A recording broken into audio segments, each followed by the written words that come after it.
Sir కోడికత్తి scene 5 ఏళ్ళు అవుతా ఉంది, బెయిల్ కూడా రాని పరిస్థితి.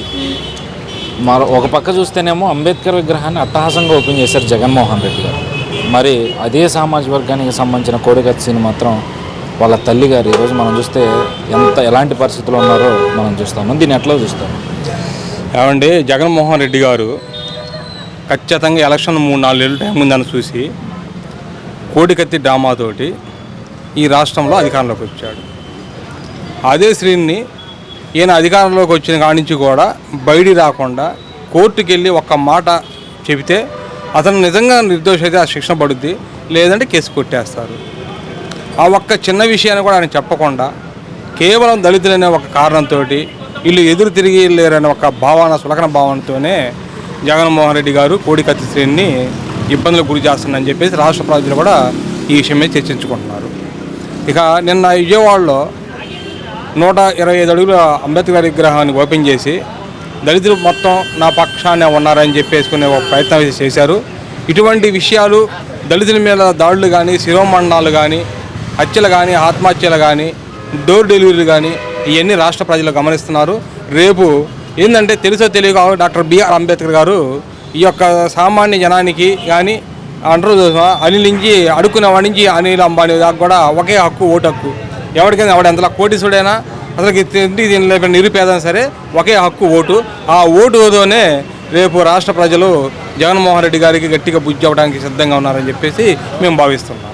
శిక్ష పడితే ఇన్నేళ్ళని ఉంటుంది, కానీ అటు శిక్షా ఖరారు అవ్వదు. అంశంలో ఎన్ఐఏ ఏమో ఇప్పటికీ అందులో కుట్రకోణం లేదని తేల్చేసింది. వీళ్ళేమో కుట్రకోణం ఉంది అని చెప్పి పై కోర్టులకు వెళ్తారు, కానీ సాక్ష్యం చెప్పడానికి మాత్రం జగన్మోహన్ రెడ్డి రాదు. అంటే దీన్ని ఎట్లా చూస్తారు అసలు? ఇప్పుడు వాస్తవం చెప్పాలంటే ఒక చిన్న తప్పు చేస్తే న్యాయస్థానాలు అరెస్ట్ వారెంట్ ఇచ్చేటువంటి న్యాయస్థానాలు మరి ముఖ్యమంత్రికి ఈ చట్టం వర్తించదా? ఈ విషయం కూడా న్యాయస్థానాలు కూడా కలగజేసుకొని వాస్తవం జరిగినటువంటి పరిస్థితులు ఏందో మీకు కూడా క్షుణ్ణంగా తెలుసు కాబట్టి మీరు న్యాయస్థానాలు కూడా ఆ దిశగా ప్రయత్నం చేయాలని చెప్పేసి మేము కోరుకుంటున్నాం. అంటే చట్టం ఎవరికి చుట్టం కాదు, అందరికీ సమానమే అంటున్న సమాజంలో కొంతమందికి చుట్టంలాగా కనిపిస్తూ ఉంది. ఇప్పుడు ఆ పరిస్థితులు దాదాపుగా దాపరించాయి. ఎందుకంటే ఎటువంటి సంఘటనలే దానికి ఉదాహరణ. అబద్ధం తినేటువంటి కోడికత్తి శ్రీను దాదాపు 5 సంవత్సరాల నుంచి జైల్లో మగ్గుతున్నాడంటే దానికి నిదర్శనం ఎట్లాంటివి ఆగపడుతుంది. మొన్న డ్రైవరు సుబ్రహ్మణ్యాన్ని నేనే చంపానని చెప్పేసి ఎమ్మెల్సీ అనంతబాబు గట్టిగా నేనే చెప్పినా కానీ ఆయన 5-6 నెలల్లో బయటకు వచ్చేసాడు. నిన్న అంబేద్కర్ విగ్రహావిష్కరణలో ఆయన పక్కన పెట్టుకొని విగ్రహావిష్కరణ కార్యక్రమాన్ని పూర్తి చేశాడు. అంటే మీరు సమాజానికి ఏమి మెసేజ్ ఇస్తున్నారు దీనివల్ల? అంటే రాజ్యాంగ నిర్మాత అంబేద్కర్ విగ్రహావిష్కరణ జరుగుతుంటే ఒక పక్క అదే దళిత బిడ్డ అయిన సావిత్రమ్మని ఆవిడ చేస్తున్న దీక్షని భగ్నం చేయాలని విశ్వ ప్రయత్నం చేసి ఆ దీక్షని భగ్నం చేయడానికి విశ్వ ప్రయత్నం చేస్తున్నారు. ఇప్పుడే నేను దీక్షా శిబిరాన్ని సందర్శిస్తుంటే 75 సంవత్సరాల వయసులో కూడా ముసలి తల్లి చాలా ఇబ్బంది పడుతుంది. అయ్యా నేను చనిపోతే కనీసం నా కొడుకు నా దగ్గరకు కనీసం లాస్ట్ చూపు చూడటానికి వస్తాడంటే చాలా కళ్ళమ్మటి నీళ్ళు ఆగలేదు. ఒక పేద తల్లి ఆ రకంగా దీక్ష చేస్తుంటే ఈ యొక్క రాష్ట్ర ప్రభుత్వాన్ని కాపాడలేదా?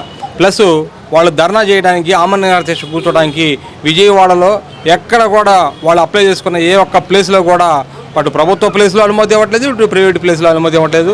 ఇలా ప్రజెంట్ విజయవాడలో ఒక కళ్యాణ మండపంలో ఉంటే ఆ కళ్యాణ మండపంలో ఉన్నటువంటి పవర్ కట్ చేసి మరీ రాక్షసంగా ఈ యొక్క రాష్ట్ర ప్రభుత్వం ఘోరంగా వ్యవహరిస్తుందని విషయాలు ఇక్కడికి వచ్చినా తెలిసాయి. అయినా కానీ వాళ్ళు ఒక్క పోతలోనే ఇవాళకి 3 రోజుల మించి వాళ్ళు ఆమరణ దీక్షకు కూర్చున్నారు.